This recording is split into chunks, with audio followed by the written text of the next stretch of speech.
argumentos, conversando con Pedro Elías Hernández, analista político y económico. Ahora, para adentrarnos también en estas perspectivas económicas que, bueno, como decíamos, influye cómo está la dinámica del mercado petrolero, también cómo está esa perspectiva dentro de las empresas que están trabajando en nuestro país. Algunos especialistas también daban propuestas como que, bueno, es necesario, sí, centrarse en recuperar la industria petrolera, pero también centrarse en otras alternativas, como quizás el sector privado, fortalecerlo.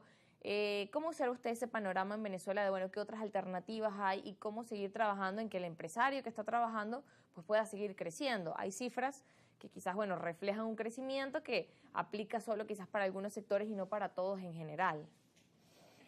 Bueno, aquí hay que hablar muy descarnadamente.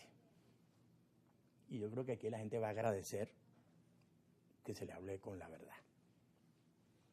Aunque hay verdades que no son para todos los oídos. Pero vamos a hablar descarnadamente.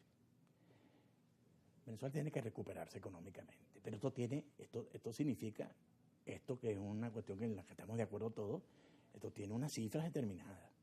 Aquí se necesita niveles de inversión de alrededor del 30% mínimo del PIB todos los años, durante un periodo por lo menos de 10 años. Y tenemos que crecer a un ritmo de entre 15 y 16% del PIB de forma ininterrumpida durante más o menos un periodo de esa naturaleza. Eso significa en este momento inversiones de capital de alrededor de 30.000 millones de dólares. El milagro económico chino, entre otras cosas, se debió a que el 40% de su PIB se dedicaba a las inversiones de capital. Venezuela llegó a tener una cifra similar entre el año 1945 y el año 1975, durante esos 30 años, que llegamos a tener casi o alrededor del 30% de su PIB en inversiones de capital, tanto del sector privado como del sector público. Y en ese periodo de 1945 a 1975 en Venezuela se transformó el país.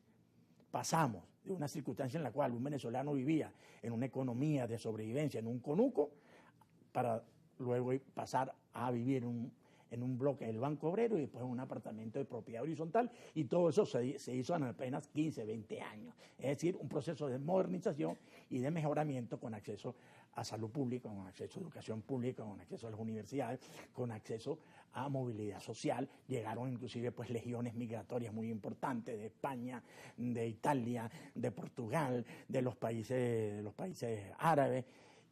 Y aquí hubo un gran movimiento económico que nos permitió en ese periodo de tiempo el Producto Interno Bruto por habitante creció en alrededor de 1000%.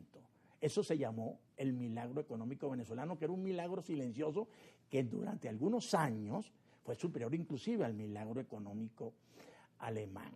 Pero eso se logró precisamente porque alrededor del 30% del Producto Interno Bruto Nacional se utilizaba en inversiones de capital. Nos estuvimos muy cerquita de los índices de inversión que ha logrado este portento, que es el milagro económico chino, que ya no es ningún milagro, ya es simplemente una realidad. Bueno, ¿qué significa eso? Más de 30.000 millones de dólares todos los años. Afortunadamente, tenemos la industria petrolera que de esos 30.000 millones de dólares puede aportar perfectamente bien, por lo menos la mitad. Y la otra mitad para inversiones en otros sectores del país que se necesitan muchísimo, sobre todo para levantar su infraestructura en el sector eléctrico, por ejemplo. En el sector eléctrico es que son ingentes los recursos que se necesitan, pero tú no levantas el sector eléctrico, no puedes levantar ni la industria petrolera, ni puedes levantar la producción en otros sectores, claro, de la actividad económica. Con el tema de porque, por supuesto, si empezamos a crecer en los términos que hay que crecer, 10, 12, 15% del Producto Interno Bruto todos los años, pero no tiene energía eléctrica para suplir esa demanda de actividad económica, bueno, ¿qué va a hacer? Entonces se van a quedar sin electricidad la mayoría de la ciudad de Venezuela. Claro, y entonces evaluando las expectativas, por ejemplo, del crecimiento que registraron para el cierre de este año 2024 y cómo usted observa que, bueno, está en este tema de los servicios eléctricos, ¿realmente es posible pues esa idea que usted da de, bueno, si hay un crecimiento constante de 10 años de un 30%, entonces, bueno, podemos recuperar la 30.000, economía. 30% del Producto Interno Bruto Ajá. todos los años. Todos los años. Y si el Producto Interno Bruto aumenta, entonces el 30% de lo que vaya aumentando el Producto Interno Bruto. Por eso, y con las cifras que registrábamos, ¿realmente eso es una posibilidad? ¿O cómo esto realmente es? Para los ¿Cómo se términos hace de lo que se viable? necesita, exacto, para los términos que se necesita, es evidente que hay que hacer una cuantiosísima inversión en el sector eléctrico, porque si no, no se pueden prender las nuevas empresas, ni se pueden prender las nuevas fábricas, ni se puede prender la misma industria petrolera en los términos en que demanda la necesidad venezolana. Entonces, obviamente, todo esto es un proceso envolvente donde necesita mucha inversión en infraestructura, sobre todo en el sector eléctrico y otro, en el sector, por supuesto, en el sector del agua, en el sector del gas, para el suministro del gas doméstico y el gas industrial. Todo esto es sumamente importante, se necesitan ingentes recursos para todo esto. Pero ¿de dónde van a salir? Bueno, obviamente del sector privado, nacional y extranjero. Es indiscutible. Entonces nosotros no somos los únicos en el mundo que necesitamos capital, necesitamos competir con otros países del mundo que tienen una serie de características que de repente en este momento están siendo más atractivos desde el punto de vista de seguridad jurídica y otras cosas. Entonces nosotros tenemos que salir y encarar esta situación creando las condiciones de compromiso político y seguridad jurídica que permitan que esos capitales puedan venir para acá. Y entonces, obviamente, lo que necesitamos es ofertar bien a nuestro país y aquí la necesidad de entendimiento político es vital para crear el clima de confianza que genere a su vez un clima de negocio con expectativas positivas. Claro, como bueno, solamente lo que puedan hacer los empresarios que están en Venezuela, sino que bueno, está ligado a la dinámica política. ¿Cómo avanzar pues en ese escenario que usted menciona? Es importante el entendimiento para que bueno, crear ese escenario que permita la inversión y que a su vez nos lleve pues bueno, a crecer. Bueno, ¿qué te puedo decir? Yo creo que tenemos que ponernos de acuerdo en 4 o 5 temas claves, 4 o 5 temas críticos y todo lo demás, ok, lo debatimos, todo lo demás nos agarramos por las mechas, pero 4 o 5 cosas fundamentales. Una, inversiones, cuantiosas inversiones, crear las condiciones de seguridad jurídica y económica y de compromiso político que creen el clima como para que se genere confianza. Eso sería un aspecto fundamental. Y esto pasa por nuevos arreglos institucionales en la gobernanza, tanto económica como política, del país. 2, la industria petrolera. Un acuerdo importantísimo sobre eso. El tema monetario. Nosotros tenemos que ponernos de acuerdo en relación al tema monetario. Venezuela tiene una gran crisis desde el punto de vista monetario. Su unidad monetaria nacional, el Bolívar, está sumamente lesionada. Tenemos una suerte de desorden monetario venezolano donde circula el dólar, pero no termina de circular el dólar de manera formal. Necesitamos formalizar y que la dolarización además sea financiera, es decir, que se pueda recuperar el crédito en el país para que ese crédito fluya hacia las posibilidades de inversiones en el sector privado.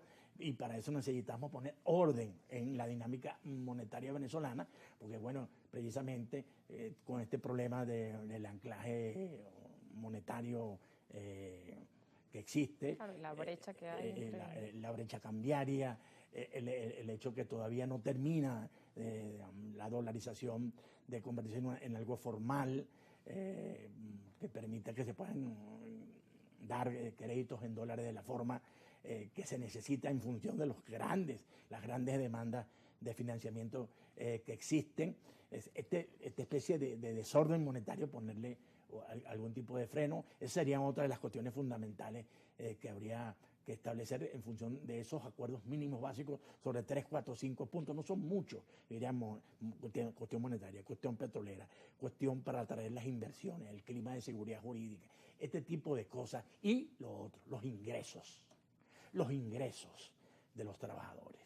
Aquí tenemos que hacer un acuerdo nacional en relación a eso, y eso pasa también mucho por las inversiones. Si no hay cuantiosas inversiones, no se pueden mejorar los ingresos de los venezolanos, porque los ingresos de los venezolanos van a depender de las inversiones, y las inversiones a su vez dependen de la producción, o mejor dicho, la producción a su vez depende de las inversiones. Inversión para que haya producción, y para que haya producción que se mejoren los ingresos, y para que mejoren los ingresos también tenga el efecto para la mejora de los salarios. Eso es una secuencia fundamental.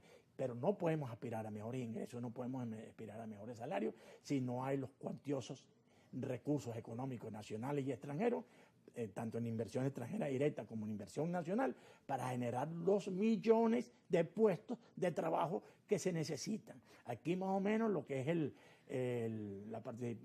lo que es la población económicamente activa, más o menos está en el orden de los 20 millones de personas. 10 millones están en el sector formal y otros 10 millones en el sector informal, mucho trabajador en condiciones precarias. Aquí hay que generar cerca de 10 millones de puestos de trabajo formales. Imagínate las inversiones que se necesitan para eso. Claro, y justamente para hablarnos de cómo generar esos puestos de trabajo y cómo seguir generando ese clima que, como bueno, usted conversaba, todo está ligado y al final también todo es determinado por cómo está el clima político en nuestro país. Pero eso me lo va a responder luego de la pausa. No se mueva.